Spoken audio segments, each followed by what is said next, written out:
Romans chapter 6 verse 1 to 14 पढ़िए।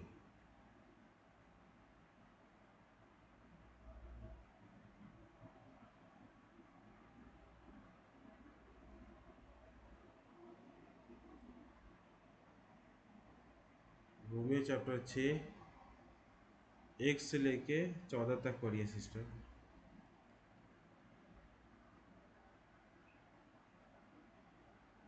क्या इसका अर्थ यह है कि हमें पाप करते रहना चाहिए ताकि अनुग्रह की नीति एकम है? हम सबके सब पाप की ओर प्रेरित होते हैं। तो हम अब कैसे पाप में जीते हैं? क्या आप लोग यह नहीं जानते कि ईसा मसीह का जो बपतिस्मा हम सबों को मिला है, वह उनकी मृत्यु का बपतिस्मा है। हम उनकी मृत्यु का बपतिस्मा ग्रहण कर उनके साथ इसको बलिदान करेंगे कि जिस तरह मसीह पिता के सामर्थ्य से मृतकों में से जी उठे, उसी तरह हम भी एक नया जीवन जी। यदि हम इस प्रकार उनके साथ मरकर उनके साथ दूर हो गए, तो हमें भी गुरु की तरह जी उठना चाहिए।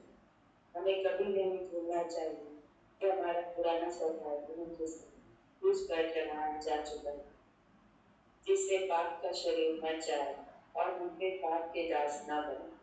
क्योंकि जो मर चुका है वह पाप की गुलामी से मुक्त हो जाएगा। हमें विश्वास है कि यदि हम मसीह के साथ मर गए वह प्रभु के जीवन में मृत्यु खाई हुई, क्योंकि हम जानते हैं कि मृतकों में से जी उठने के बाद कोई कभी नहीं मरेगा और मृत्यु का उन पर कोई बस नहीं। वह पाप का हिसाब चुकाने के लिए एक बार मर गए और अपना ईश्वर के लिए भी जीते।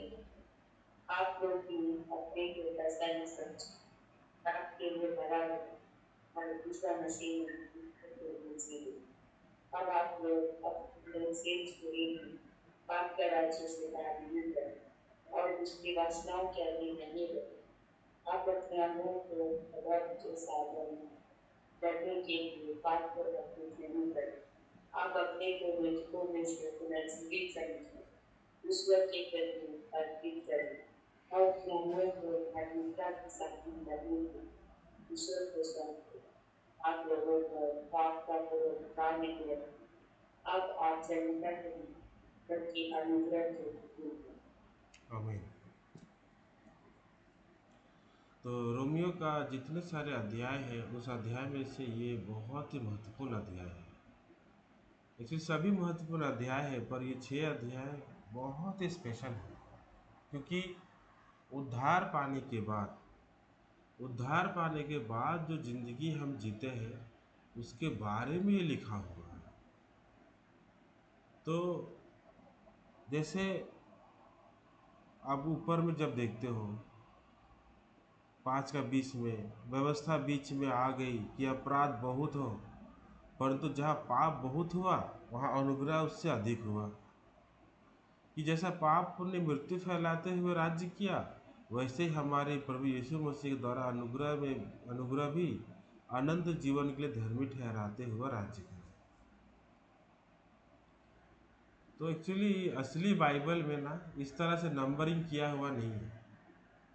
असली बाइबल जो उन्होंने लिखा था उसमें नंबर नहीं था, पर जब ये विद्वानों ने सोचा, परमेश्वर ने विजडम दिया कि हर एक स्क्रिप्चर लोगों को याद नहीं रहेगी, इसीलिए उनमें नंबरिंग बिठाए।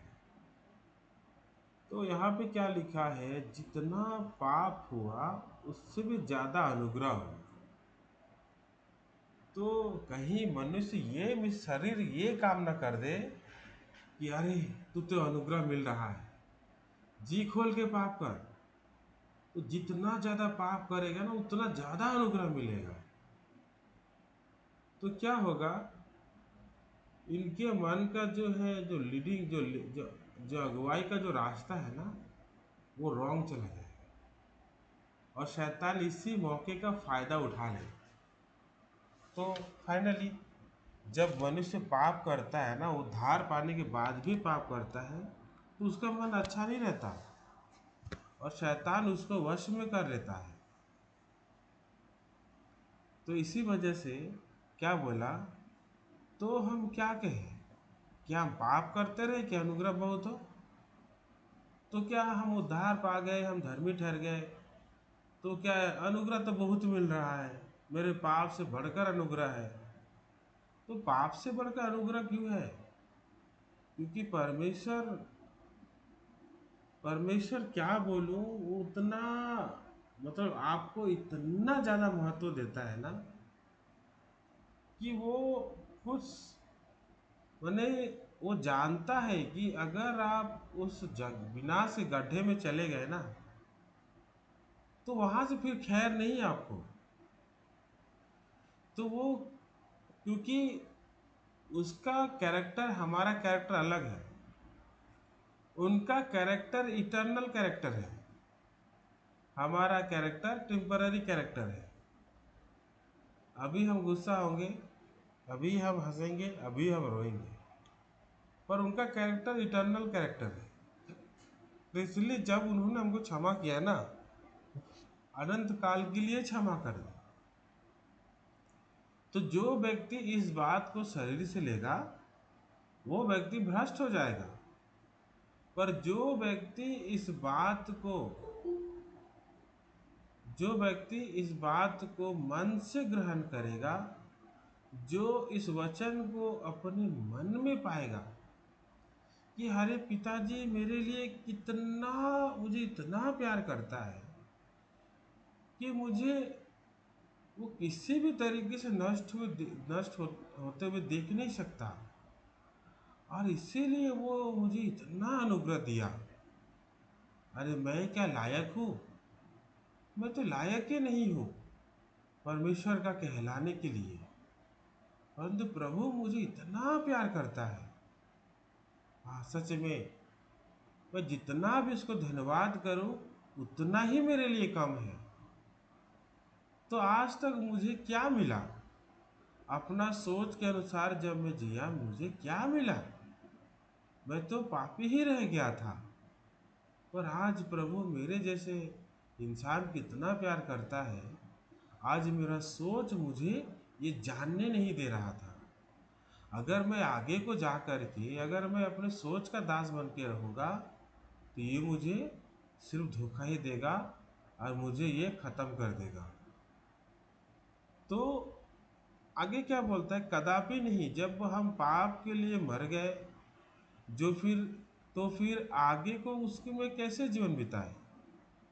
तो जो हम पाप के लिए मर चुके हैं, अर्थात हमारे अंदर से भी जो भी आता है वो पाप ही आता है। डू नॉट मिसअंडरस्टैंड कि अच्छा आता है, तो जो भी आता है पाप ही आता है। मतलब जो पाप का जो सोच आ रहा है ना, वो ऑलरेडी वो आदमी जो पाप के अधीन में जी रहा था, वो इंसान वो क्रूस पे मर गया। मैं और पाप के दासत्व में नहीं रहा, मैं और शरीर की आवाज़ के अनुसार जीने वाला व्यक्ति नहीं रहा, क्योंकि शरीर की आवाज़ ही है जो मुझे निरंतर पाप करवाते रहती थी। पर अब मैं उसका दास नहीं हूँ, मैं और उसके दासत्व में नहीं हूँ। मैं अभी किसके दासत्व में हूँ? मैं परमेश्वर के दासत्व में हूँ। तो शरीर से पाप आती है, और जो है आत्मा से पवित्रता आती है। तो इतना दिन हमने शरीर की आवाज़ सुना और पाप में ही गिरे, पर अब हम वो व्यक्ति नहीं रहे कि और शरीर की आवाज़ में चले। अब हम वो व्यक्ति बन गए हैं जो आत्मा की आवाज़ में चले। और आत्मा की आवाज़ क्या है? अब देखेंगे यूहन्ना 6:63 में क्या लिखा है। यूहन्ना चैप्टर 6 वर्स 63 क्या लिखा है? आत्मा तो जीवनदायक है, शरीर से कुछ लाभ नहीं। जो बातें मैंने तुमसे कही है वो आत्मा भी है और जीवन भी है। तो आत्मा की आवाज़ परमेश्वर का वचन है। तो वचन जो है आत्मा जो सुनना चाहता है ना, वो वचन ही सुनना चाहता है, पर शरीर हमारा वचन सुनना नहीं चाहता। इसीलिए बाइबल क्या कहती है कि और हम पाप के दासत्व में नहीं रहे, और हम जो है हमारे मन के दासत्व में नहीं रहे। और आगे क्या लिखता है, क्योंकि क्या तुम नहीं जानते, जब हम सब जिन्होंने मसीह यीशु का बपतिस्मा लिया, उसका मृत्यु का बपतिस्मा लिया, अतः उस मृत्यु का बपतिस्मा पाने से हम उसके साथ गाड़े गए, ताकि जैसे मसीह पिता के महिमा के द्वारा मरे में जिलाया गया, वैसे हम भी नए जीवन की सी चाल चले।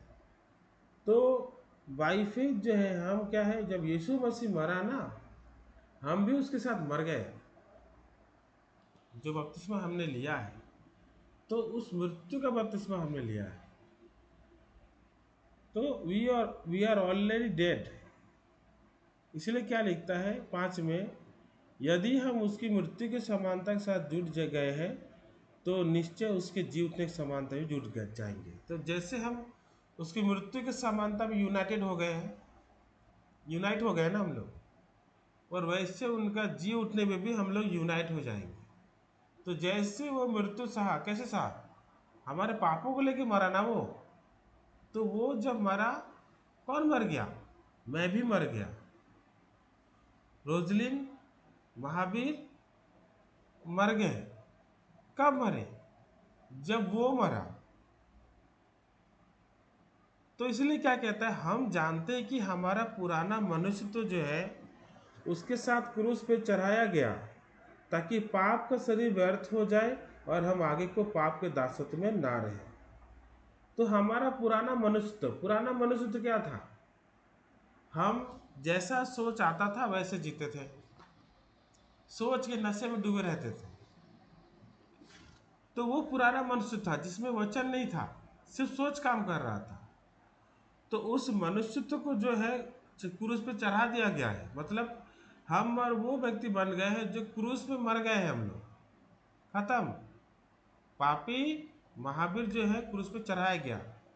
वो महावीर जो सोच के अनुसार जी रहा था, सोच जैसे चल रहा था वैसे चला रहा था, वैसे चल रहा था, वो आदमी मर गया ऑलरेडी, खत्म, फिनिश। अब मैं क्या हो गया हूँ, मेरा पाप का शरीर व्यर्थ हो गया, मतलब मेरा शरीर जो है ऑलरेडी व्यर्थ हो गया है। तो मेरा सोच जो भी आ रहा है ना, वो भी क्या सोच है, व्यर्थ सोच है। जो मुझे मेरे अंदर बातें कर रहे हैं ना, वो सारे क्या है, व्यर्थ है, उसका वैल्यू नहीं रहा। जब हम उसको वैल्यू देते थे, हम उसके पाप में गिरते थे। तो प्रभु ने उस सोच को ही व्यर्थ कर दिया अभी। हालांकि सोच आएगी, तो ये क्या है, सोच हमारा व्यर्थ है,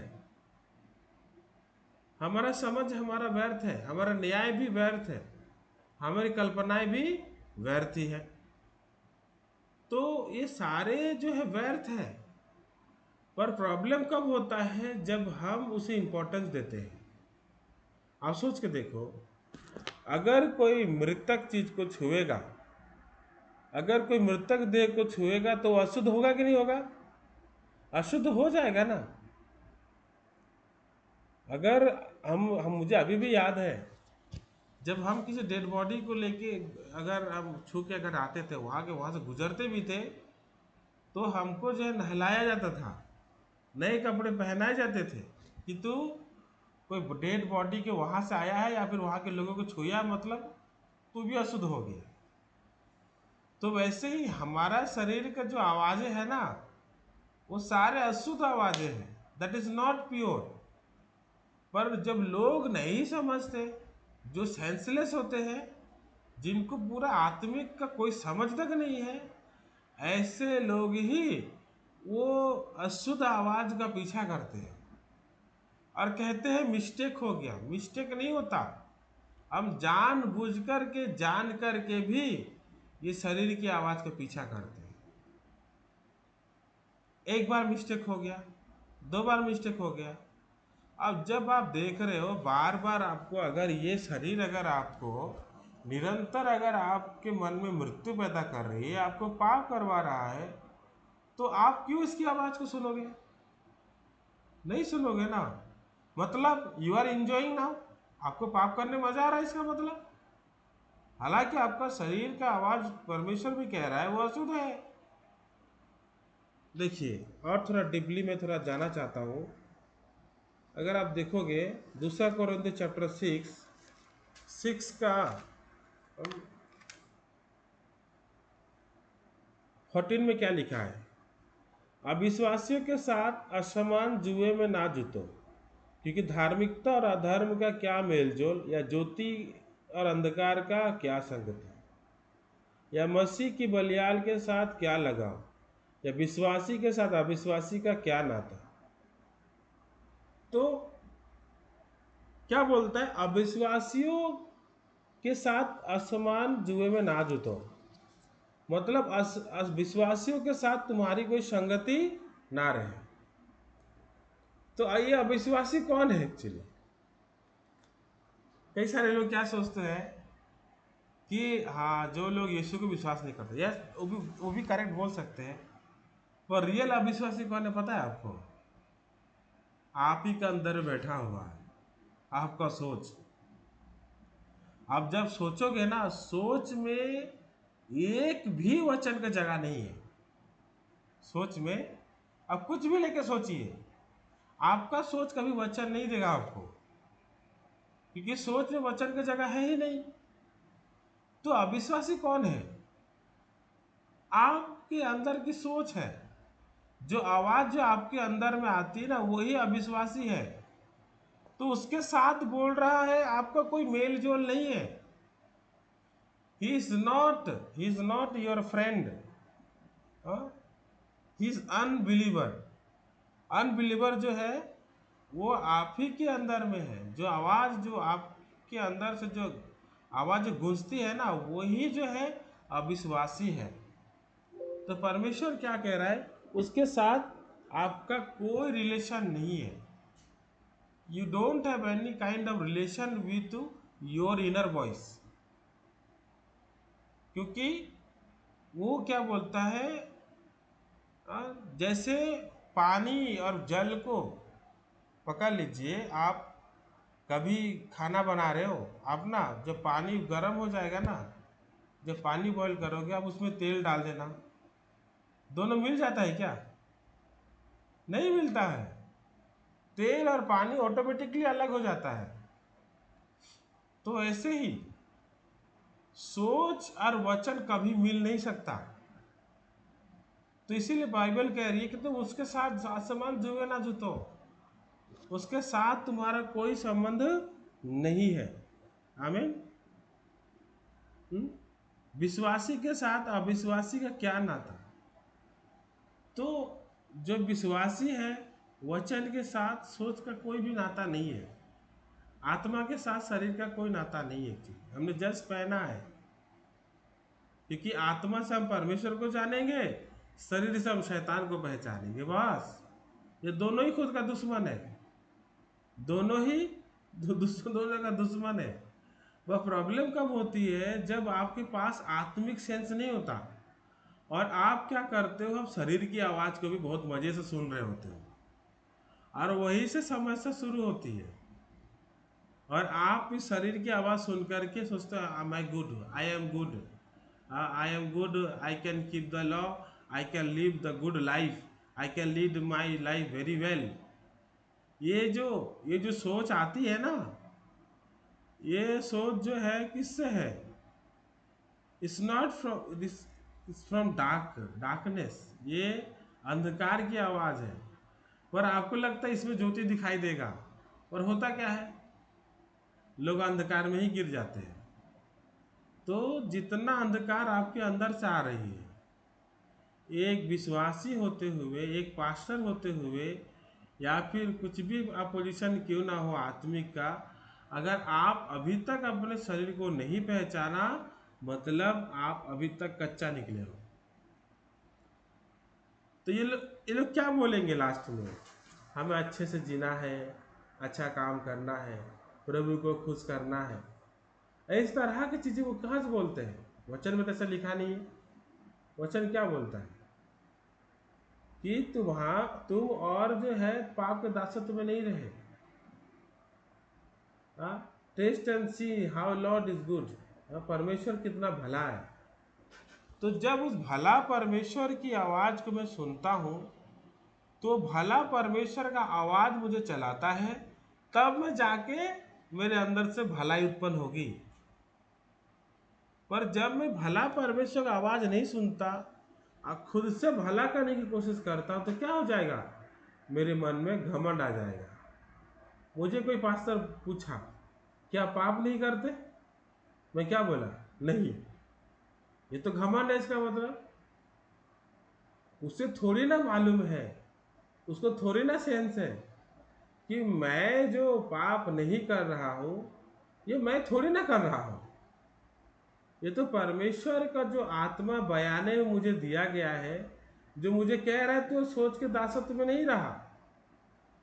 तो this is grace of God. पर वो तो ये अनुभव नहीं किया, इसलिए उसको क्या लग रहा है, ये पास्टर तो धोखा दे रहा है, इसको तो कुछ नहीं, हुई तो बहुत घमंडी है। तो मैं बोला, देखिए, जो लोग हैं ना, हम दिन रात फाइट करते हैं अपने आप से। आत्मिक जीवन रिलैक्स से जिया नहीं जाता। आत्मिक जीवन जो है ना, वो लड़ाई है, शरीर से आत्मा का, आत्मा का शरीर से। पर जब आप शरीर को ही नहीं पहचानोगे कि वो आपका दुश्मन है, तो कैसे लड़ोगे आप? उनको तो कोई सेंस ही नहीं है ना। बस एक टैग लगा दिया पास्टर, तो हो गया क्या? आज पास्टर का जो अवश्य जो है, दो चीज होना चाहिए। पहला चीज उद्धार, और दूसरा परमेश्वर का मन। अपना मन नहीं, परमेश्वर का मन। जो परमेश्वर का वचन है, वो अपने सोच समझ से नहीं जी सकता। वो अपने आप से खुद का फैसला ले नहीं सकता। वो जितना कुछ भी करेगा, परमेश्वर के मन को लेके करेगा। जो कुछ भी आवाज उसके अंदर से आएगी, उसका विरोध में वो हमेशा खड़ा होगा। बहुत सिंपल है। जब मैं कोलकाता में आ रहा था, तो हमारे पास पैसा नहीं था, क्योंकि इधर बाइक है, यहाँ वहाँ आना जाना, कोट वोट आना जाना, पैसा बहुत कम था हमारे पास। और हम लोग कोलकाता में आके क्या, हरियाणा में आके क्या खरीदेंगे, क्या खाएंगे, क्या पिएंगे, ये भी चिंता की बात थी। तो मेरी वाइफ कहने लगी, तुम्हारे पास पैसा है, तुम थोड़ा सोचते भी हो, वहां पे जाके क्या करोगे, कैसे रहोगे? तो उसके मन में टेंशन आ गया। तो मैं क्या बोला, हुँ? जब मैं भी देख रहा था, सच में बात तो सही बोल रही है वो। क्योंकि जब मैं देखता हूँ मेरे हाथ में सिर्फ 1500 ही है। 1500 पैसे क्या पैसा है? आप टैक्सी करो, 500 रुपया 600 रुपया खत्म, ठीक है, बचेगा 900 रुपये। ट्रेन में चढ़ो, अब सारा रास्ता में अगर 8 बोतल भी पानी खरीदोगे ना, 8 8 10 तो बोतल लगेगी ना। ये पानी की प्यास तो बार बार लगती है, गर्मी है, क्योंकि मैं तो एसी तो काटा नहीं हूँ। पहले से मुझे टिकट मिला तो मैं स्लीपर बुक कर दिया। अब अरे एसी नहीं है तो मतलब बहुत पानी पीना पड़ेगा, तो उसमें कम से कम 150 का तो पानी तो लगेगा ना। अब स्नैक्स भी खरीदना पड़ेगा, ये भी खरीदना पड़ेगा, तो भी पकड़ लो 200-300 रुपये का खेल है। फिर उतर करके यहाँ से फिर एगो ऑटो करो, उसमें भी 150-200 रुपया। अब बचेगा कितना, 2 3 4 5 रुपये बचेगा। उससे क्या होगा? तेल खरीदनी है, सब्जी खरीदनी है, बाजार भी जाना है। तो मैं जब देखा, अरे मेरे शरीर से क्या आ रहा था, निराशा आ रहा था, हताशा आ रहा था, कंप्लेन आ रहा था। ना मैं यहाँ पर होता, ना मेरा पैसा में इतना खर्चा होता। पर ये किसका आवाज है? शरीर का आवाज है। तो मैं क्या किया, काउंटर अटैक किया। कौन से वचन से? उत्पत्ति 22 के 14 से। अब्राहम भी जब मोरिया पहाड़ में गया, तो उसके पास बलि नहीं था, और उसने क्या कहा, उसके पास क्या था? परमेश्वर का वादा था, क्या कि इसहाक से में तेरा वंश चलेगा। तो इसहाक अगर मर जाए तो परमेश्वर झूठा हो जाएगा, और परमेश्वर वो है जो स्वयं अपने वादे को पूरा करता है। तो उसने उस जगह का नाम क्या रखा? जब वो बलि चढ़ा रहा था, तो परमेश्वर ने उसको रोक दिया और उसको एक मेंढा दिया जो पीछे सींग से फंसी हुई थी। तो इसलिए उस जगह का नाम उसने यहोवा इरे रखा।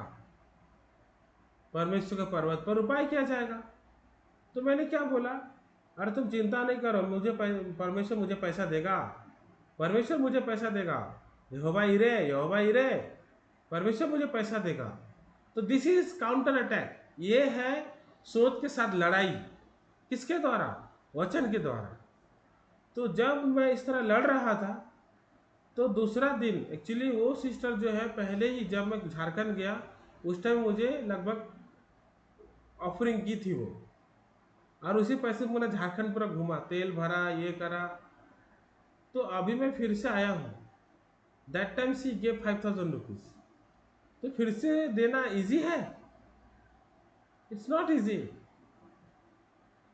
तो उन्होंने क्या कहा था, पास्टर जब आप लौट के जाओगे ना, आप हर बार जाते हो बिना इन्फॉर्म किए चले जाते हो, तो आप प्लीज़ आप जब जाओगे, अगर परमेश्वर मुझे अनुग्रह दे तो मैं आपको कहीं लेके जाना चाहती हूँ।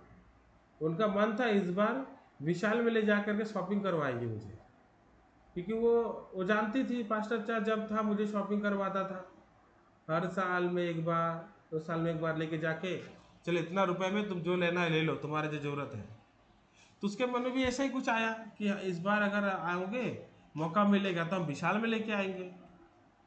तो मैं बोला, सिस्टर मैं तो जा रहा हूँ कल ही को, तो मैं आपको फिर से जब आऊँगा तब मिलूँगा, ऐसा बोल के मैंने मैसेज कर दिया। तो उसके बाद फिर क्या हुआ, जैसे हम लोग रेडी हो रहे थे, सामान वगैरह पैक कर रहे थे, सडनली सी सेंट अगेन 5000 रुपीज। तब मैं अपने वाइफ के पास गया, तुमको बोला था ना, है परमेश्वर पैसा देगा, तू शिकायत करती है, विश्वास नहीं है तुम्हारे पास, हाँ क्यों शिकायत करती हो तुम? तो this is the life of one spiritual man. मैं बूस्टिंग नहीं कर रहा हूं, मैं ये कहना चाह रहा हूं कि जब आपके अंदर से निराशा आएगी, जब आपके अंदर से जो है हर तरह की जो है निराशा, परमेश्वर प्रति अविश्वास आएगा, उस टाइम में आप कैसे बिहेव करते हो? क्या आप हालात के साथ एक मन होते हो, या फिर वचन पकड़ करके उसी सोच को अटैक करते हो, उस परिस्थिति को अटैक करते हो? तो इनको तो वो सेंस नहीं है ना, बस पुलपिट में खड़ा होकर या हालेलुया आमीन बोले से कोई पास्टर नहीं बन जाता है। एक पास्टर को अवश्य है कि वो लड़े। किसके साथ लड़े? सबसे पहले अपनी सोच से लड़े, अपने शरीर से लड़े। अगर अपने सोच और शरीर से वो नहीं लड़ेगा तो निकम्मा पास्टर है, उसे खुद कुछ सेंस नहीं है। क्योंकि अगर सिखाऊं और मैं ही खुद निकम्मा निकलूं तो कौन मुझे फॉलो करेगा? आई विल बी डिसीवर, मैं लोगों को धोखा देने का कारण बन जाऊंगा। तो क्या करना है? मैं तो चलो लोग को भी धोखा दे दूं, परमेश्वर को धोखा नहीं दे सकता ना। तो प्रभु ने मुझे क्या बोलता है, उसने पुराना मनुष्यत्व को जो है उसने उतार करके फेंक दिया है, अब मैंने नया मनुष्यत्व को पहन दिया। मतलब मैं वो इंसान नहीं रहा जो सोच के अनुसार जिएगा। तो इसीलिए बाइबल क्या कहती है कि विश्वासी के साथ अविश्वासी का क्या नाता। तो हम जो विश्वासी हैं, हम अविश्वासी के साथ कोई संगति रख नहीं सकते, अर्थात हम सोच के साथ हमारा संगति नहीं हो सकता। तो लोग क्यों पाप में गिरते हैं? क्योंकि वो सोच में जीते हैं। अगर वो सोच की आवाज से लड़ाई करके उसका पीछा छोड़ दे तो really I can give the guarantee वो अपने पाप के स्वभाव से निकल जाएंगे। तो इसलिए आगे क्या लिखा है, तो आगे हम पाप के दासत्व में नहीं रहे। इसीलिए लिखा है ये बात कि we are no more the servant of sin, we are no more servant of our thoughts, we are no more servant of our judgement and our perception conception. ठीक है, तो ये बना दिया परमेश्वर ने। और इसलिए साथ में क्या लिखा है, क्योंकि जो मर गया वो पाप से छूटकर धर्मी ठहरा। जो मर गया वही पाप से छूट गया। पर प्रॉब्लम क्या है, हम जिंदा है, हम मरे नहीं है।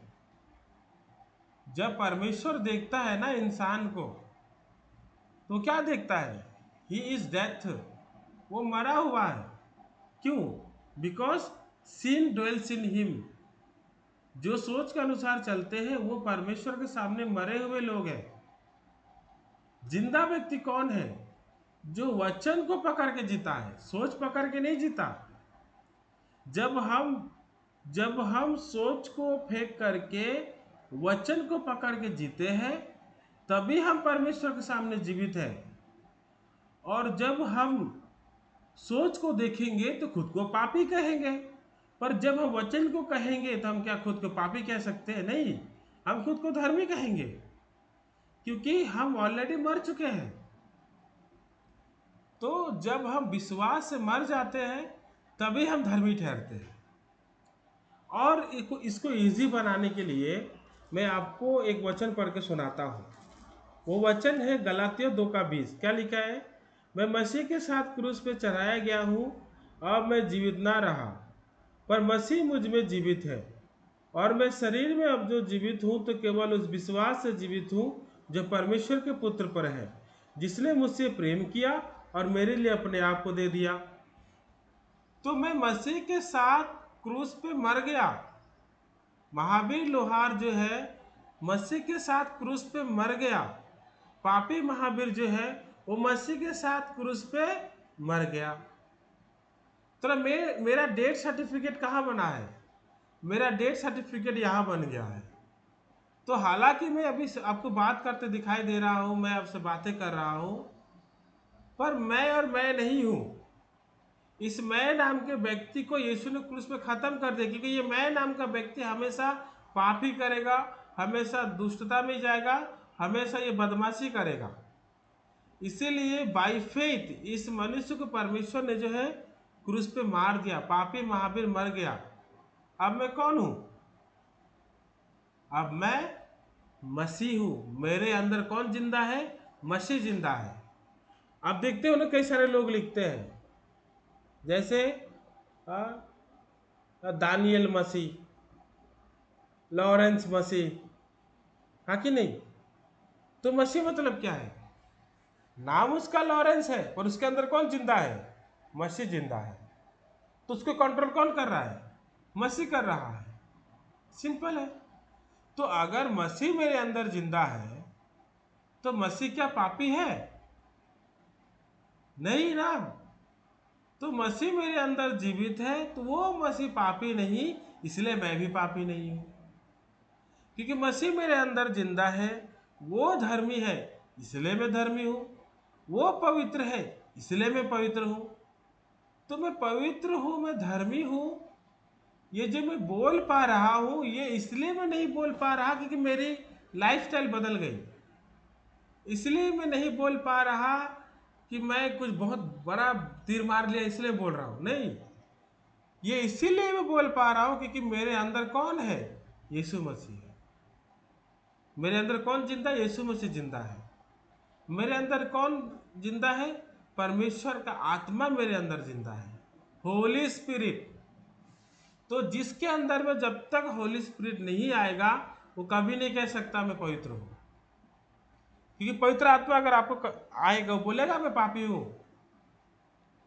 वो बोलेगा मैं पवित्र हूं, तो इसलिए आपके मुंह से निकलेगा मैं पवित्र हूं। Because now Holi spirit is leading you. आमीन। जिसके अंदर पवित्र आत्मा नहीं है वही व्यक्ति कहता है मैं पापी हूं, पर जिसके अंदर पवित्र आत्मा है वही व्यक्ति कह सकता है मैं पवित्र हूं। आमीन। तो जो कह रहा है मैं पापी हूं उसके अंदर यीशु मसीह जिंदा नहीं है, उसके अंदर शैतान जिंदा है। वो शैतान बोल रहा है मैं पापी हूं, पर जिसके अंदर यीशु है वो क्या बोलेगा? वो यीशु बोलेगा मैं पापी हूं? नहीं, यीशु बोलेगा मैं पवित्र हूं, मैं धर्मी हूं। आमीन। इसीलिए जो मर गया वो पाप से छूटकर धर्मी ठहरा, पर जो अभी तक जिंदा है ना वो कभी धर्मी नहीं ठहर सकता, वो पापी रह जाएगा। इसलिए आगे क्या लिखा है, जाएंगे फिर से लौट के 6 अध्याय में। इसलिए यदि हम मसीह के साथ मर गए तो हमारा विश्वास यह है कि हम उसके साथ जिएंगे भी, क्योंकि वह हम जान क्योंकि यह जानते हैं कि मसीह मरे हुए से जी उठकर फिर मरने का नहीं, उस पर फिर मृत्यु का प्रभुत्ता नहीं होने की, तो और हमारे ऊपर मृत्यु की प्रभुत्ता नहीं होगी। हम मृत्यु को ऑलरेडी जीत चुके हैं, क्योंकि वह जो मर गया तो पाप के लिए एक ही बार मर गया, परंतु जो जीवित है परमेश्वर के लिए जीवित है। जो मैं ऑलरेडी मर गया मतलब पाप के लिए मर गया, मैं अपने सोच के लिए मर गया, मैं अपने समझ के लिए मर गया, मैं अपने न्याय के लिए मर गया, ऑलरेडी आई एम डेड। तो अब मैं जीवित हूँ, किसके लिए जीवित हूँ? परमेश्वर के लिए जीवित हूँ। आप बोलिए, मैं परमेश्वर के लिए जीवित हूँ, मैं वचन के लिए जीवित हूँ। आमीन।